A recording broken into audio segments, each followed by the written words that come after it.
Teman-teman, kami dari kelompok video fisika akan mempresentasikan hasil diskusi kami tentang listrik statis dalam bentuk materi video.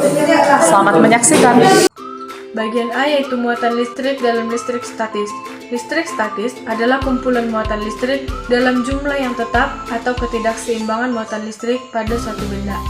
Di sini, listrik statis mempelajari tentang muatan listrik yang terbagi menjadi dua jenis, yaitu muatan listrik positif dan muatan listrik negatif. Satuan listrik dalam SI atau satuan internasional adalah kolom. Satu kolom adalah sejumlah muatan yang mengalir melalui satu penampang kawat dalam satu sekon ketika arus tersebut melewati kawat tersebut. Selanjutnya ialah gaya kolom. Dua benda yang bermuatan sejenis apabila didekatkan maka akan saling tolak menolak, sedangkan jika dua benda didekatkan yang tidak sejenis muatannya maka akan saling tarik menarik. Secara matematis, hukum kolom dituliskan atau dirumuskan sebagai berikut, yaitu F sama dengan K Q1 dikali Q2 per R kuadrat, di mana F adalah gaya kolom, Q1, Q2 merupakan muatan listrik, K sama dengan tetapan kolom. Saya akan melanjutkan penjelasan dari kelompok kami, dan saya akan menjelaskan bagian kuat medan listrik. Kuat medan listrik adalah besaran yang menunjukkan pengaruh suatu muatan listrik terhadap titik jarak tertentu. Faktor-faktor yang memengaruhi kuat medan listrik yaitu besaran muatan, jarak pada muatan, jenis muatan, dan jenis mediumnya. Di sini kita dapat melihat rumus pada kuat medan listrik yaitu E sama dengan F per Q atau E sama dengan K per R kuadrat, di mana E sama dengan kuat medan listrik, F sama dengan gaya tarik menarik antar muatan, Q sama dengan muatan listrik, dan K sama dengan konstanta yang ditetapkan 9 kali 10 pangkat 9, dan R sama dengan jarak muatan terhadap titik tertentu. Baiklah teman-teman, pada bagian ini saya akan menjelaskan tentang materi hukum Gauss. Nah, sebelum pada formula rumus hukum Gauss, saya akan menjelaskan singkat tentang hukum Gauss, di mana Carl Friedrich Gauss menurunkan hukumnya berdasarkan pada konsep persamaan hukum garis-garis medan listrik. Nah, sebelum menuju persamaan hukum Gauss, saya terlebih dahulu menjelaskan yaitu tentang flux listrik. Mana flux listrik ini adalah besaran yang menembus tegak lurus permukaan yang tertutup.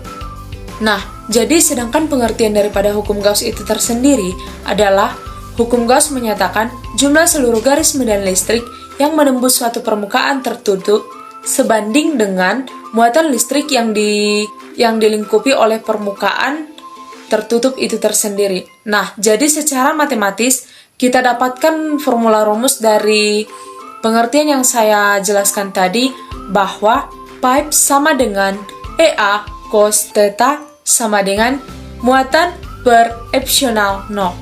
Dengan keterangan akan saya jelaskan pada kertas di belakang saya.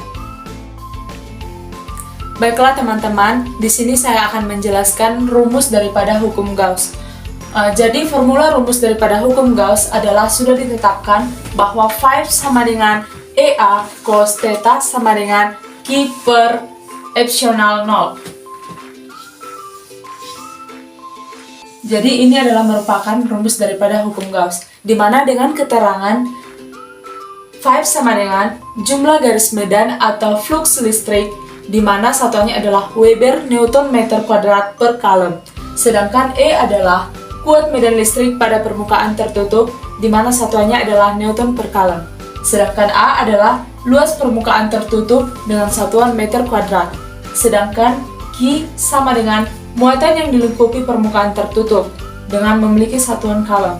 Sedangkan epsilon 0 adalah permitivitas hampa udara, di mana sudah ditetapkan diberikan ketentuan nilai 8,85 kali 10 pangkat minus 12 kali kuadrat per Newton meter kuadrat.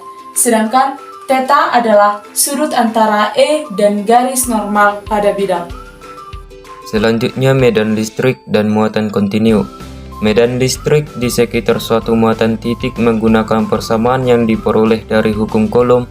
Namun jika sumber muatan bukan merupakan muatan titik, seperti muatan yang berupa bongkahan bermuatan yang memiliki volume tertentu. Untuk muatan yang memiliki volume dikenal rapat muatan atau P yang didefinisikan sebagai P sama dengan Q per V. Atau jika muatan dianggap tidak bervolume dan hanya memiliki panjang, maka muatan persatuan panjang didefinisikan sebagai P sama dengan dq per dx.